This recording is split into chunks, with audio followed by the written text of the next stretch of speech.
জুকাই লৈছিল মুখ্যমন্ত্ৰীয়ে কি ভূঞাৰ যিমান কিবা কিবি যি কৰিছে তেওঁ গোটেইখিনি উইল কৰি যাব যাতে ইয়াৰ অধিকাৰী অসমৰ ৰাইজ হয়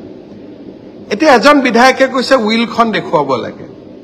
মানুহৰ মৃত্যুৰ আগতে কোনোবাই উইল চাই নেকি জীয়াই থকা অৱস্থাত যদি কোনোবাই উইলখন ৰাজহুৱা কৰে তেওঁ মনে মনে উইলখন পৰিৱৰ্তনো কৰি দিব পাৰে ৰাতিপুৱাৰ পৰা কংগ্ৰেছ দলৰ প্ৰেচিডেণ্টসকলে কংগ্ৰেছ দলৰ প্ৰাক্তন মন্ত্ৰীসকলে অখিল গগৈ ডাঙৰীয়াই কৈ আছে নহয় সোনকালে সোনকালে দি দিয়ক আপোনালোকৰ কথা মতে কাম কৰিম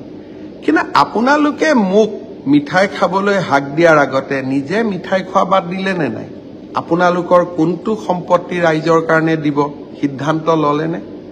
অৰ্কিড পাৰ্কখন কেতিয়া ৰাইজক গটাই দিব তাৰ সিদ্ধান্ত ললেনে প্ৰত্যাহ্বান গ্ৰহণ কৰিলে অখিল গগৈয়ে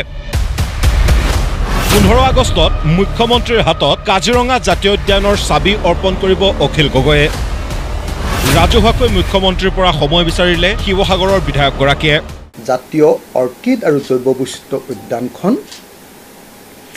ৰাজহুৱা প্ৰতিষ্ঠান ৰূপে অসম চৰকাৰৰ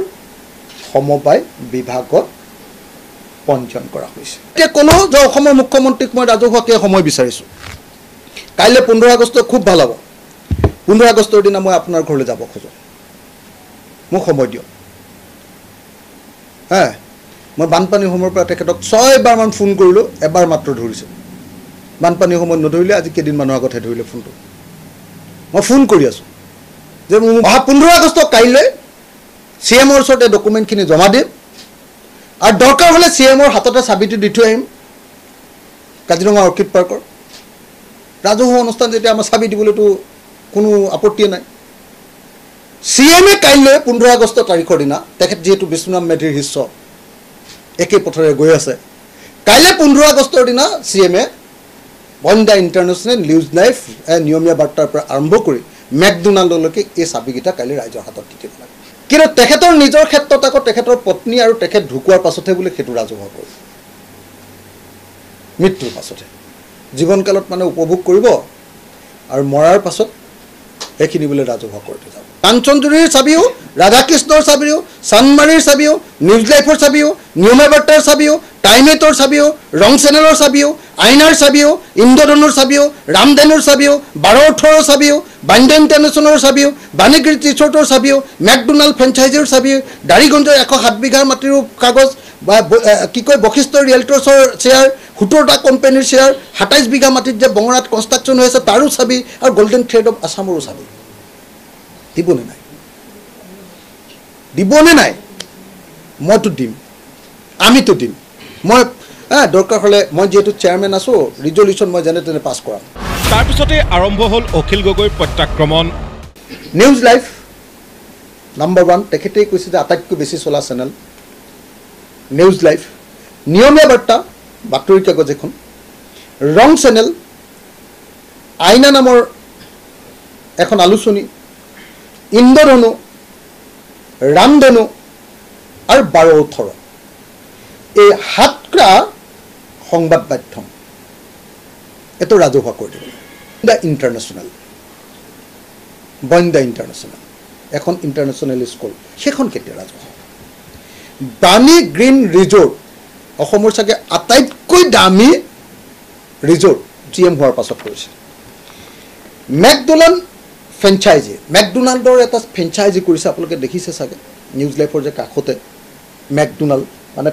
তাৰ পাছত দাৰিগঞ্জিত বুলি এই দাৰিগঞ্জিত 107 বিঘাৰ মাটি এই 4টা আৰু 5 নম্বৰটো হ'ল গোল্ডেন থ্ৰেড অফ আছাম বুলি এটা ব্ৰেণ্ড বনাইছে তেখেতৰ আৰু দেহি প্ৰপাৰ্টি আছে মই গোটেইখিনি গাই থাকিব খোজা নাই আৰু মাটিৰ হিচাপটো দি দিলেতো আপোনালোকো ফ্লেট হৈ যাব ধামকৈ পৰি যাব এতিয়া যিমান মই যদি এটা ফাইলকেইটা উলিয়াই দিওঁ তাৰপিছত তেখেতৰ বশিষ্ঠ ৰিয়েলটৰ্ছ বুলি এটা কোম্পানীত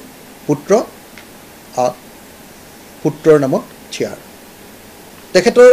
পুত্ৰৰ 17টা কলিকতাৰ 17টা কোম্পানীৰ পুত্ৰৰ চেয়াৰ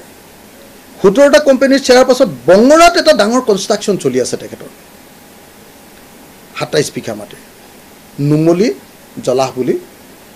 আৰু শাহুৱেকৰ নামত থকা চেয়াৰবিলাক ধানুকা বুলি মানুহ এজনৰ নামত আছে, ৰঞ্জিত ভট্টাচাৰ্য বুলি মানুহ এজনৰ নামত আছে, ভাস্কৰ শৰ্মাৰ নামত আছে, PA এজনৰ নামত ওলোৱা প্ৰপাৰ্টি আছে। কেৱল মুখ্যমন্ত্ৰীৰ সম্পত্তিৰ তালিকা ৰাজহুৱা কৰাই নহয়, আপোনাৰ এই যিমানবিলাক সম্পত্তি হৈছে এই সম্পত্তিবিলাক কৰিবৰ কাৰণে আপোনালোকৰ পৰিয়ালৰ একো ইনকাম নাছিলে। বহুতে কৈ থাকে যে ৰিণিকী ভূঞাৰ শৰ্মাৰ দেউতাক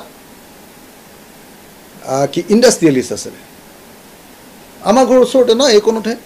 ঘৰটো, ওচৰৰ যিকোনো মানুহক সুধি লওক যে মই যিমান দূৰ জানো, মই তেখেতৰ নামটো ল'ব নোখোজোঁ, কিন্তু হিমন্ত বিশ্ব শৰ্মাই বিয়া কৰোৱাৰ পাছত এনেকুৱা ধৰণৰ কোনো ইণ্ডাষ্ট্ৰি নাই। বৰং মই জনামতে সেই পৰিয়ালটো ৰিণিকী ভূঞা শৰ্মাৰ পৰিয়ালটো বেংক্ৰাপচিহে হৈছিলে। গতিকে এই যে চাহ বাগিচা তিনিখন কিন্তু নামতহে দেই,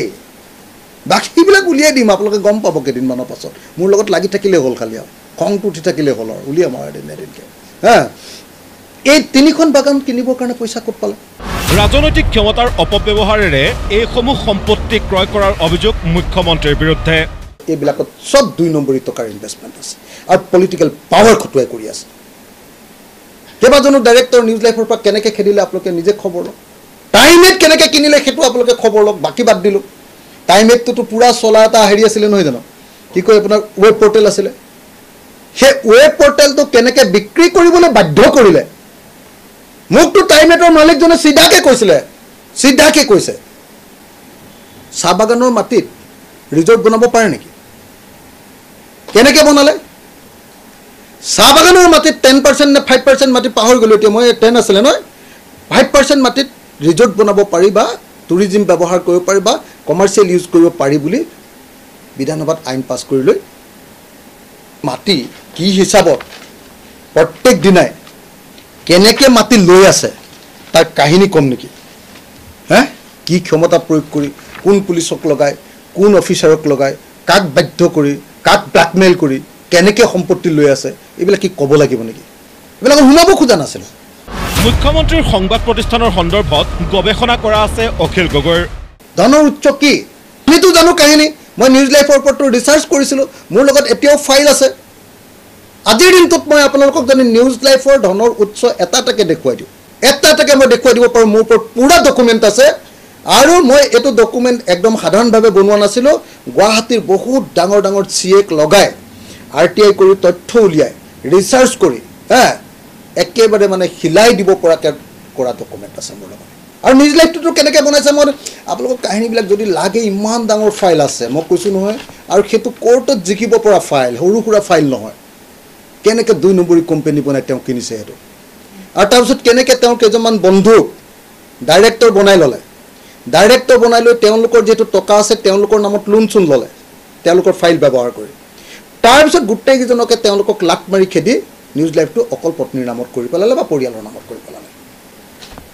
এইবিলাক বিভিন্ন ধৰণে মেনিপুলেট কৰি ক'ৰবাত এতিয়া ধৰক এতিয়া যে তেওঁ কৈ আছে যে নিউজ লাইফৰ পৰা এনেকুৱা লাভ হয়। আৰে বাবা, আমি নাজানো নেকি নিউজ লাইফটো কেনেকৈ বনাইছিলা তুমি? আমি কি নাজানো নেকি? নিউজ লাইফৰ নিউজ ভান কি লাইভ ভানবিলাক ক'ৰ পৰা আহিছিল আমি নাজানো নেকি? তেতিয়াও মই সেই গাড়ীৰ ডকুমেণ্ট উলিয়াই দিম নেকি? 108 কি কয় আপোনাৰ নিউজ লাইফৰ যিবিলাক হেৰি ভানবিলাক আছিলে, কি কয় আপোনাৰ DSNG ভানবিলাক আছিলে, এইবিলাক ক'ৰ পৰা আহিছিলে মই এতিয়াও গাড়ী নম্বৰবিলাক উলিয়াই সেই সময়ৰ গোটেই RTI ডকুমেণ্ট মোৰ লগত আছে। খুচৰিবলৈ হ'লে কিন্তু কাহিনী বহুত বেয়া লাগে কৈ যাম। নিউজ লাইফ, নিয়মীয়া বাৰ্তা, ৰং চেনেল, আইনা, ইন্দ্ৰধনু, ৰামধেনু, 12-18, টাইমেট, এই প্ৰত্যেকটো প্ৰপাৰ্টিৰ যদি ধনৰ উৎস যদি আপোনালোকে বিচাৰিবলৈ যায়, মোৰ বিশ্বাস যে প্ৰত্যেকটো ঠাইতে এটা হোৱাইট মানি দেখাইছে। তেখেতে কৈ থকা হোৱাইট মানি, এটা হোৱাইট মানি দেখাইছে। মুখ্যমন্ত্ৰী কোনো দাতা কৰ্ণ নহয়। অসমৰ চিফ মিনিষ্টাৰক জনাই দিছোঁ যে মোৰ কোনো কেলেংকাৰী নাই, মই এনেকুৱা ধৰণৰ কোনো প্ৰপাৰ্টি কৰা নাই। ক'ৰবাৰ পৰা কিবা এটা ডনেশ্যন পালে সেইটো অকল ৰাইজৰ নামতে খৰচ কৰোঁ, 1 পইচা নিজৰ হাতত নাথাকে, 1 পইচা। আজিৰ দিনটোত আহি যাওক না, পুলিচক পঠিয়াই দিয়ক, আমাৰ ঘৰটো চেক কৰি লওক, পইচা পাতি কিবা আছে যদি লৈ যাওঁ। কৈছোঁ যে এতিয়া উইল আমি কেনেকৈ দেখুৱাম? নেদেখা নহয় উইল বুলি কৈছে, উইলটো নেদেখুৱা। উইলটো এতিয়া নেদেখুৱা, মুখেৰে এতিয়া কৈ থাকিবা প্ৰপাৰ্টিটো এতিয়া তোমালোকৰ নামতে হৈ থাকিব। মৰিব সময়ত কোনে পালে আমি কেনেকৈ জানিম ভাই তাৰ মৰি যোৱাৰ পাছত ক'ব এইটো ধৰিটো লাভেই নাই মৰিলে মানুহটো মানে দাতা কৰ্ণৰ এটা ভূমিকা ল'ব খুজিছে এটা যে নাটক এটা ছদ্মবেশ এটা যে ধৰিছে মই দাতা কৰ্ণ এই দাতা কৰ্ণ নহয় চব চুৰৰ টকা এইবিলাক সব চুৰি কাৰ্যৰ টকা যিমান প্ৰপাৰ্টি আছে নহয় এই সমস্ত টকাৰ উৎস বিচাৰি গ'লে সব চুৰি কাৰ্য লুণ্ঠন কৰা টকা অসমৰ ৰাইজৰ পৰা এক পইচাকে লুণ্ঠন কৰা পইচা আৰু তুমি তোমাৰ প্ৰপাৰ্টি ৰাজহুৱা নকৰিলে এদিন ৰাইজে তোমাৰ এই প্ৰপাৰ্টি সব কাঢ়ি ল'ব মুখ্যমন্ত্ৰী কিয় বেণ্ড পাৰ্টি অখিল গগৈৰ যুক্তি চাওকচোন কাহিনীবিলাক কি অসমৰ মুখ্যমন্ত্ৰীজনৰ ষ্টেণ্ডাৰ্ডটো ক'লে গৈছে অসমত এনেকুৱা ফটুৱা মুখ্যমন্ত্ৰী কেতিয়াবা জন্ম হৈছিলে নেকি বাৰু কওকচোন এনেকুৱা তৰল এনেকুৱা দুৰ্নীতিগ্ৰস্ত অসমৰ ইতিহাসৰ আটাইতকৈ দুৰ্নীতিগ্ৰস্ত মানুহজন হয়নে নহয় আৰু তেওঁতো কৈছে কি এইটো কি মই বেণ্ড পাৰ্টি নেকি তুমিতো বেণ্ড পাৰ্টি হয়ে ভাই বেণ্ড পাৰ্টি নিজে শুই লৈছে আমি কি কৰোঁ হা তুমি নিজৰ মুখখন চম্ভালিব নোৱাৰা চিফ মিনিষ্টাৰ হিচাপে কোনো গাম্ভীৰ্য নাই চিফ মিনিষ্টাৰ হিচাপে কোনো আপোনাৰ হেৰি নাই সন্মানজনক কথা ক'ব নাজানে চবতে ফটুৱামি আমি চবতে তৰল কথা চবতে মানে উৰুলি পুঙা এই কটন কলেজত যেতিয়া পঢ়ি আছিলোঁ এই আমি কৰিডৰত কথা পতা এই যে কটন কলেজৰ হোষ্টেলৰ কৰিডৰত ৰাতি 12টা 1টা 2টা বজাত যিবিলাক কথা পাতোঁ ভালে বেয়া মাত মাতি যে আমি যিবিলাক কথা পাতোঁ এতিয়া অসমৰ চিফ মিনিষ্টাৰজনে এতিয়াও তেনেকুৱা কথাই কৈ থাকে ৰাজ্যত কোনো ফ্লাড জেহাদ নাই USTMৰ মেডিকেল কলেজখনক লৈহে CMৰ টেনশ্যন কেলে তাৰ কাষতে থকা DPSৰ মাটি নে অন্য ক'বা মাটিত কোনোবা এটা ইয়াৰে মেডিকেল মানে কোনোবা এখন হেৰিয়াৰ লগত নাৰ্ছিং হোম মানে এনেকুৱা ধৰণৰ কিবা এটা চেইন এটাৰ লগত তাতে মানে এওঁলোকেও তাৰমানে এখন মেডিকেল কলেজ বনাবৰ কাৰণে প্লেন কৰিছে এইটো মানে ফ্লাড আপোনাৰ জেহাদ নহয় এইটো বান জেহাদ নহয় এইটো হ'ল হিমন্ত বিশ্ব শৰ্মাৰ কোম্পানী তাৰমানে তেওঁলোকৰ পৰিয়ালৰ যিটো কোম্পানী আৰু USTMৰ কোম্পানীৰ মাজত এইটো মেডিকেল কলেজক লৈ হোৱা সংঘাতৰ পৰিণতি মুখ্যমন্ত্ৰীগৰাকীয়ে নিজকে বলিয়া কুকুৰ বুলি কোৱা কথাৰো প্ৰতিক্ৰিয়া অখিল গগৈৰ কুকুৰ বুলি কওঁতে মোৰ না হাঁহি উঠিছে মানুহ এটাই কৈছে ৰাহুল গান্ধী ঠিকেই গম পাইছিলে বোলে সেইকাৰণে বোলে কুকুৰৰ বিস্কুট তেতিয়া দি দিছিলে এনেকৈ কৈছে কোনোবা ৰাহুল গান্ধী বোলে এইটো বহুত দূৰদৰ্শী মানুহ দেই ৰাহুল গান্ধী অখিল গগৈক জোকাই নল'বলৈ মুখ্যমন্ত্ৰীক দিলে সকিয়নি মোৰ নামটো বাৰে বাৰে লৈ থাকিব নালাগে নহয় আৰু জানিবই লাগে বেলেগবিলাকৰ নাম লৈ থাকিলেও কোনো একো কৰিব নোৱাৰে মোৰ নাম যেতিয়া ল'ব নহয় মোৰ একো নাই হেৰুৱাবলৈ একো নাই এই পৃথিৱীত মই যিকোনো পৰ্যায়লৈ গুচি যাব পাৰোঁ কৰিবলৈ মোৰ একদম ইচ্ছা নাছিলে মই এতিয়াও কওঁ আৰু মোৰ নামটো লৈ থকাৰ কাৰণেহে কৰিছোঁ আৰু এনেকৈ যদি লৈ থাকে নহয় মই কি পৰ্যায়লৈকে লৈ যাব পাৰোঁ এইটো কিন্তু তেওঁ জানি থোৱা ভাল শিৱসাগৰ সমষ্টিত মুখ্যমন্ত্ৰীৰ চাপৰ বাবেই কাম কৰিব পৰা নাই হেনো অখিল গগৈয়ে সমষ্টিত দিগদাৰ কৰি থাকে একো কাম আগবঢ়াবলৈ নিদিয়ে DCক মোৰ বিৰুদ্ধে ৰাখিছে SPক মোৰ বিৰুদ্ধে ৰাখিছে এটা কাম কৰিবলৈ নিদিয়ে কোনো কামতে একো কামেই কৰিবলৈ নিদিয়ে মুঠতে কিবা বুদ্ধি দৃষ্টি কৰিহে ডেভেলপমেণ্টৰ কামবিলাক নিছোঁ কামটো নিছোঁ কিন্তু চাব মই নোৱাৰোঁ কামটো ঢাল নাই তোৰল নাই নিধিৰাম চৰকাৰ কেনেকুৱাকৈ বাধ্য কৰি ৰাখিছে আমিহে জানো এনে কৈ থাকোঁ নেকি যে অসমত এজনী MLA এজনী মন্ত্ৰী এজনী মুখ্যমন্ত্ৰী SBS কোম্পানী প্ৰাইভেট লিমিটেড বুলি এনেই কওঁ জানো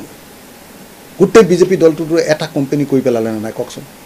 এতিয়া পৰৱৰ্তী সময়ত মুখ্যমন্ত্ৰী আৰু শিৱসাগৰৰ বিধায়কগৰাকীৰ বাকযুদ্ধই কি পৰ্যায় পাইগৈ সেয়াহে হ'ব লক্ষণীয় ব্যুৰ ৰিপৰ্ট প্ৰতিদিন টাইম